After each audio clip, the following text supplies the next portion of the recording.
이번 시간에는 오래된 매니페스트 파일 수정하기 문제풀이를 해보도록 하겠습니다. 태스크가 두 개가 있는데 HPA냐 디플로이먼트냐의 차이고요. HPA를 보면 HPA 매니페스트를 배포하려는 거고요. 오래된 클러스터에 생성을 해봤던 HPA YAML 파일이 있대요. 그래서 사용할 수 있는 API 버전인지 확인을 하고 쿠버네티스 1.35 버전에서 잘 돌아가도록 업데이트를 하라고 합니다. 그런 다음 잘 생성이 됐는지 확인을 해보라고도 해요.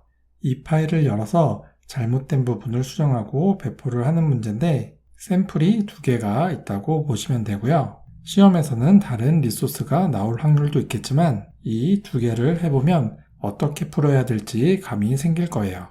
그리고 결론부터 보면 이렇게 빨간색 부분들은 스펙이 잘못되어 있는 거고 여기 초록색 부분들이 어떻게 수정을 해야 될지 나타내고 있는 겁니다. 뒤에서 문제풀이 때 보겠지만 어차피 쿠버네티스 문서에서 이 샘플들을 보면서 다른 부분을 찾으면 되기 때문에 이 속성들에 대해서 자세하게 알고 있어야 되거나 특별히 주의가 필요한 부분은 없다고 볼 수가 있고요. 그리고 여기 위에 API 버전은 어떤 리소스가 나오건 체크 대상이에요. 보통 이 부분은 우리가 리소스를 만들 때 샘플에서 이 전체 내용을 복사를 하고 여기 밑에 부분만 필요에 따라서 수정을 하거든요. 그래서 이 API 버전은 kind와 마찬가지로 그냥 한 묶음으로 가져다 쓰게 돼요.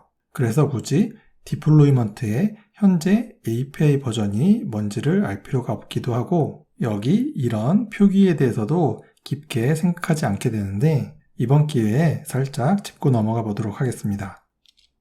먼저 앞부분은 그룹인데 코어 그룹과 네임드 그룹으로 나눠져 있고 코어 그룹에는 쿠버네티스 초창기부터 있었던 가장 기초적인 리소스들이 해당이 됩니다. 그리고 네임드 그룹에는 이렇게 다양한 그룹들과 그에 해당하는 리소스들이 있어서 디플로이먼트를 만들 때는 이 그룹명으로 붙여줘야 되는데 코어 그룹에는 그룹이 별도로 없어서 뒤에 버전만 붙여주면 돼요. 그리고 버전에는 세 가지 종류가 있고요.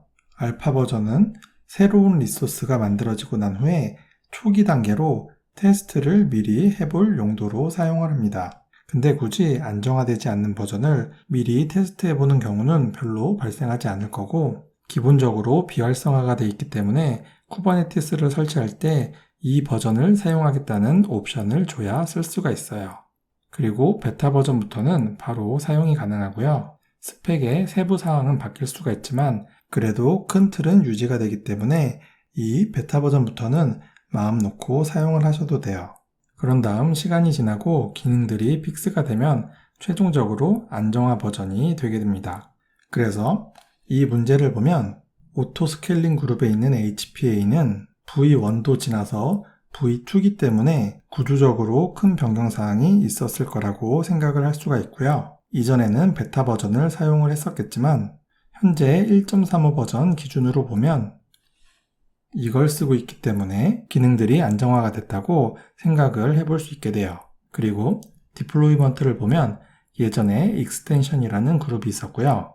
쿠버네티스 리소스들 중에 확장 기능의 의미로 디플로이먼트가 사용이 되고 있었다가 점점 이 디플로이먼트가 메인으로 쓰이다 보니까 현재 이 익스텐션 그룹 자체는 디플리케이티드가 됐고요. 앱스라고 해서 어플리케이션을 관리하는 의미의 그룹으로 변경이 된 거예요. 그리고 현재 안정화 버전인데 문제의 이 쿠버네티스 버전이 계속 업데이트가 될 거기 때문에 그냥 이렇게만 외워두시면 안 되고 꼭 이 문서 내용을 참고를 해서 넣어주시면 됩니다. 그리고 결과적으로 이 API 버전은 각 리소스들에 대해서 쿠버네티스와 통신을 할 때 사용이 되는 URL 경로인 거예요. 그럼 여기까지 API 버전에 대해서 설명을 드렸고 이어서 문제풀이를 해보도록 하겠습니다. 문제에서 주어진 패스로 들어가 보면 여기엔 파일이 두 개 있지만 시험에서는 하나만 있을 거고요. 먼저 HPA를 해보면 k apply로 이 야물 파일을 배포를 해보면 이렇게 에러가 나게 돼요. 그래서 스펙을 수정해야 되는 거고 VI로 들어가 보겠습니다. 그런 다음 쿠버네티스 문서에서 HPA를 검색을 하고요. 근데 여기 첫 번째에 나오는 HPA 링크에는 의외로 HPA에 대한 스펙 샘플이 없어요. 밑에 HPA 워크스루에 있습니다. 그래서 들어가 보면 밑에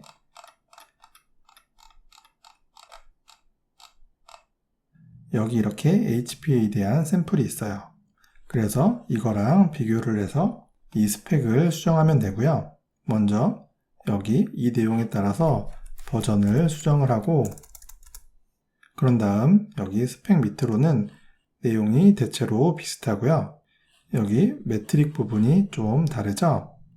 그래서 이걸 복사를 한 다음에 여기에 붙여놓고요. 그리고 여기 이 수치는 기존대로 변경을 해준 다음에 밑에 매트릭스를 삭제하겠습니다. 그리고 저장을 하시면 돼요. 그런 다음 배포를 해보면 이렇게 HPA가 잘 만들어졌고요. 그리고 조회를 했을 때 이렇게 잘 나오면 문제를 잘 푼 거예요. 다음으로 디플로이먼트도 해볼게요. 마찬가지로 배포를 해보면 이렇게 에러가 나고요. 그래서 수정으로 들어가서 문서에서 디플로이먼트를 검색을 하고요. 첫 번째 링크로 들어가서 좀만 내려보면 이렇게 샘플이 있습니다. 그리고 여기 APA 버전을 복사를 해서 여기에 넣어주고요. 그런 다음 이 셀렉터가 없기 때문에 이만큼 복사를 한 다음에 여기 템플릿 위에 넣어주면 돼요. 그리고 여기 밸류 부분도 밑에 레이블스랑 맞춰주는 거 꼭 잊지 마시고요. 그리고 밑으로 내려가 보면 스트레이티지가 있는데 이 부분을 일부러 주지 않으면 롤링 업데이트로 각각의 속성마다 기본값으로 25%가 들어갔겠지만 현재 잘못된 값이 들어갔기 때문에 이 부분을 25%로 주면 됩니다. 밑에도 마찬가지고요. 그런 다음 저장을 하고 배포를 하고요. 그리고 조회를 해볼게요. 그럼 이렇게 잘 조회가 됐는데 혹시나 이 야물 파일에 네임스페이스도 있었다면 조회를 할 때 네임스페이스를 추가를 해주면 되고요. 그럼 여기까지 오래된 매니페스트 수정하기 문제풀이를 마치도록 하겠습니다. 감사합니다.